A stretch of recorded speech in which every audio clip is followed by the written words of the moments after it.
স্বাধীনতা দিৱসৰ পতাকা উত্তোলনৰ সময়ত ৰাহুল গান্ধীৰ এই ভিডিঅ'টোৱে প্ৰধানমন্ত্ৰী নৰেন্দ্ৰ মোদীৰ দুঘণ্টীয়া ভাষণক চাহ পেলাইছে। কিন্তু স্পষ্টভাৱে গদি মিডিয়াই আপোনাক এই ভিডিঅ'টো নেদেখুৱায়। বৰষুণত তিতি যোৱা ৰাহুল গান্ধী আৰু তেওঁৰ এই ভিডিঅ'টো এই সময়ত প্ৰচণ্ড ভাইৰেল হৈ পৰিছে। আটাইতকৈ ডাঙৰ কথা হ'ল মানুহে ৰাহুল গান্ধীৰ বৰষুণত তিতি যোৱাৰ বাবেই ৰাহুল গান্ধীৰ কথা কোৱা নাই। মানুহে ৰাহুল গান্ধীৰ কথা কৈ আছে এই কাৰণে যে 9 বছৰ আগতে তেওঁ প্ৰধানমন্ত্ৰীক দিয়া পৰামৰ্শ, যিটো পৰামৰ্শ যাৰ বিষয়ে সকলোৱে তেতিয়া হাঁহিছিল, ইটিকিং কৰিছিল, এতিয়া সিটোৱে প্ৰধানমন্ত্ৰী নৰেন্দ্ৰ মোদীয়ে মানি ল'বলগীয়া হ'ল।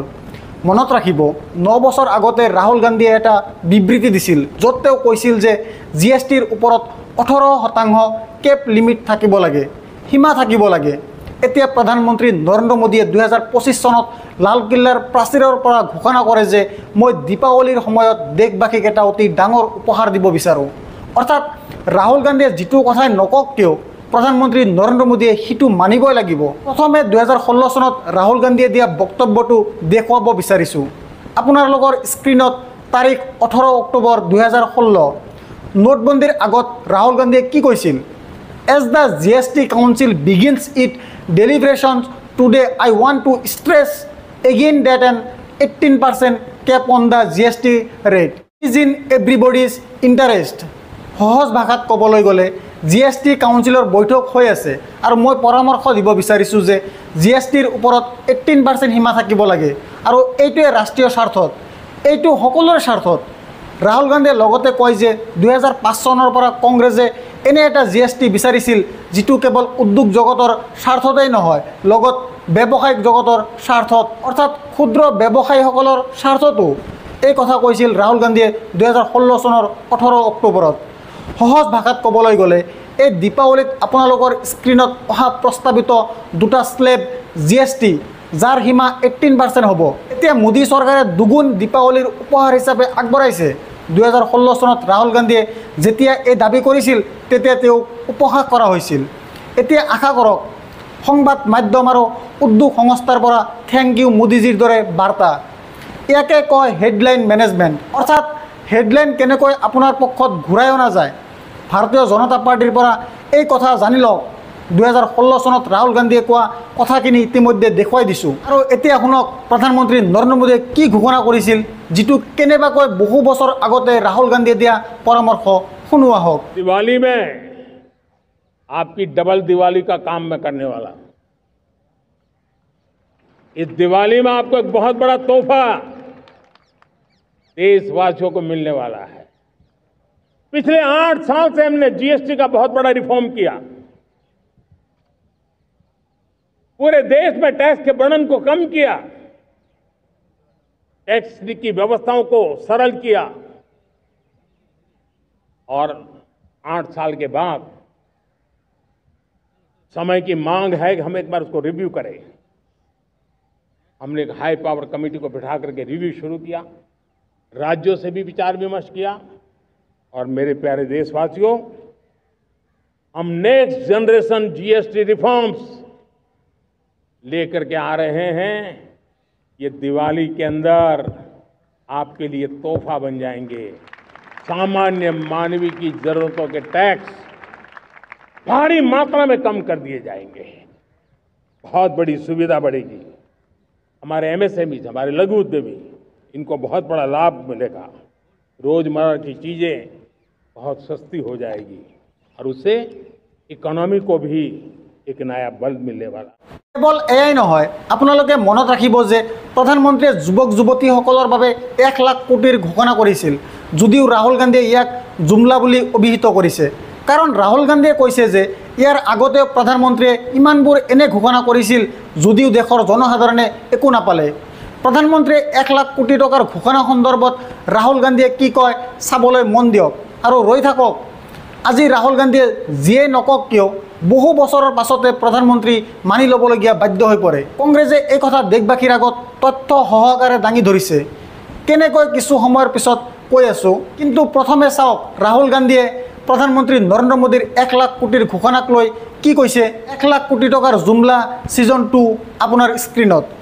11 বছৰৰ পিছতো মোদীজীৰ একেই পুৰণি জুমলা, একেই ৰোড মেপ, একে ৰোড ফিগাৰ যোৱা বছৰ 1 লাখ কোটিৰ পৰা 1 কোটি ইণ্টাৰ্ণশ্বিপৰ প্ৰতিশ্ৰুতি এইবাৰ পুনৰ 1 লাখ কোটি চাকৰি আঁচনি সত্য কি সংসদত মোৰ এই প্ৰশ্নটোৰ ওপৰত চৰকাৰে 10,000তকৈও কম ইণ্টাৰ্ণশ্বিপ গ্ৰহণ কৰিছিল ষ্টাইপেণ্ড ইমান কম যে 90% যুৱকে নাকচ কৰিলে মোদীজীৰ ওচৰত এতিয়া কোনো নতুন আইডিয়া নাই এই চৰকাৰৰ পৰা যুৱক যুৱতীসকলৰ বাবে কৰ্মসংস্থাপন নহয় তেওঁলোকৰ পৰা কেৱল শ্লোগানহে পাব আৰু ৰাহুল গান্ধীয়ে যিটো প্ৰশ্নৰ কথা কৈছে সেইটো আপোনালোকৰ স্ক্ৰীনত আপুনি দেখিছে যে এই প্ৰশ্নটো 2025 চনৰ 21 জুলাইত সোধা হৈছিল আৰু ইয়াত প্ৰশ্নটো কৰ্পোৰেট পৰিক্ৰমা মন্ত্ৰালয়ক সোধা হৈছিল whether the government has any roadmap for providing 1 crore internship over the next 4 years under the Prime Minister internship scheme and if so the details thereof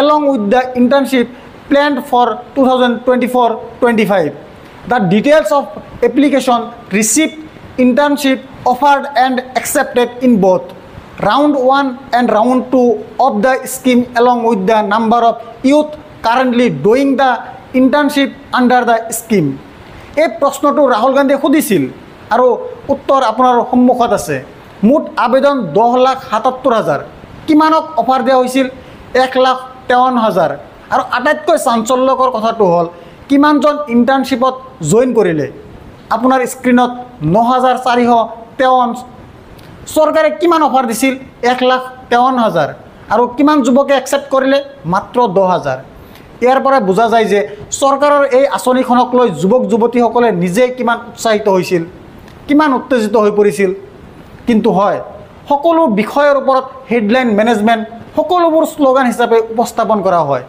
আৰু দেশৰ জনসাধাৰণে এইটো দেখি আছে কংগ্ৰেছে তথ্যৰ সৈতে কোৱা আটাইতকৈ ডাঙৰ কথাটো হ'ল যে ৰাহুল গান্ধীয়ে যিয়ে নকক কিয় কাইলৈ সেয়া সঠিক বুলি প্ৰমাণিত হয় আৰু মোদী চৰকাৰে মানিবলৈ বাধ্য হয় সুপ্ৰিয়া শ্ৰীনেতে কি কৈছে আপোনাৰ স্ক্ৰীনত শুনক মোদী চৰকাৰে তেওঁৰ এই সতৰ্কবাণীক আওকাণ কৰি দেশখনে বৃহৎ লোকচান বহন কৰিবলগীয়া হ'ল কিন্তু প্ৰতিবাৰে ৰাহুল গান্ধীৰ কথাবোৰ শুদ্ধ বুলি প্ৰমাণিত হ'ল প্ৰথমতে তাই বিমুদ্ৰাকৰণৰ কথা কয় ইতিমধ্যে তেওঁ কৈছিল যে ইয়াৰ ফলত অৰ্থনীতি আৰু ক্ষুদ্ৰ ব্যৱসায়ীসকলৰ ওপৰত বিধ্বংসী প্ৰভাৱ পৰিব আৰু ঠিক তেনেকুৱাই হৈছিল ভাৰতৰ জিডিপি বৃদ্ধি আধালৈ হ্ৰাস পালে ইয়াৰ পিছত সুপ্ৰিয়াক কৃষক বিৰোধী আইনখনৰ কথা কয় আৰম্ভণিৰ পৰা বিৰোধিতা কৰিছিল চৰকাৰে প্ৰত্যাহাৰ কৰিব লাগিব বুলি কয় আৰু অৱশেষত আইন প্ৰত্যাহাৰ হ'ল আৰু আপোনালোকে মনত ৰাখিব যে প্ৰধানমন্ত্ৰীয়ে কি ধৰণে ঘোষণা কৰিছিল যে হয়তো মোৰ তপস্যাত কিছু অভাৱ আছে মনত আছেনে পাহৰি গৈছে আকৌ এবাৰ শুনক साथियों मैं आज देशवासियों से क्षमा मांगते हुए सच्चे मन से और पवित्र हृदय से कहना चाहता हूं कि शायद हमारी तपस्या में ही कोई कमी रही होगी जिसके कारण दिए के प्रकाश जैसा सत्य कुछ किसान भाइयों को हम समझा नहीं पाए ইয়াৰ বাহিৰেও কংগ্ৰেছে ভূমি অধিগ্ৰহণ আইনখনৰ কথা কৈছে আৰু এই বিষয়ে সুপ্ৰিয়াই কি কৈছে সেয়া আপোনালোকৰ স্ক্ৰীনত কৃষকসকলক ন্যায্য ক্ষতিপূৰণ আৰু সংস্কাৰৰ পোষকতা কৰিছিল অৱশেষত চৰকাৰে এইটো ৰাজ্যৰ ওপৰত এৰি দিবলগীয়া হ'ল কোভিড মহামাৰীয়ে ইতিমধ্যে সকীয়াই দিছে যে এই সুনামি আহি আছে আৰু চৰকাৰ সাজু হ'ব লাগে অপব্যৱস্থাপনাৰ বাবে দেশবাসীয়ে যথেষ্ট মূল্য দিবলগীয়া হৈছিল ৰাহুল গান্ধীয়েও অৰ্থনৈতিক সংকটৰ সন্দৰ্ভত সকীয়াই দিছিল নিত্য বৃদ্ধি পোৱা নিবনুৱা সমস্যা অৰ্থনৈতিক বৈষম্য আৰু সমস্যাৰ কথা আঙুলিয়াই দিছিল আদানী কেলেংকাৰী পাহৰি নাযাব যে ৰাহুল গান্ধীয়ে আদানীৰ বিষয়ে সকীয়াই দি থাকিল আৰু এতিয়া আমেৰিকাৰ আদালতে তেওঁৰ বিৰুদ্ধে গ্ৰেপ্তাৰৰ পৰৱানা জাৰি কৰিছে সেই ৱাৰেণ্ট যিটো চৰকাৰে এতিয়ালৈকে আদানীক প্ৰদান কৰা নাই অৰ্থাৎ আদানীৰ ওচৰতো দাখিল কৰা হোৱা নাই ইয়াৰ উপৰিও ট্ৰাম্পে বাৰে বাৰে সকীয়াই দিছিল যে আমেৰিকাৰ শুল্কে ভাৰতত গুৰুতৰ প্ৰভাৱ পেলাব জাতি জনগণনা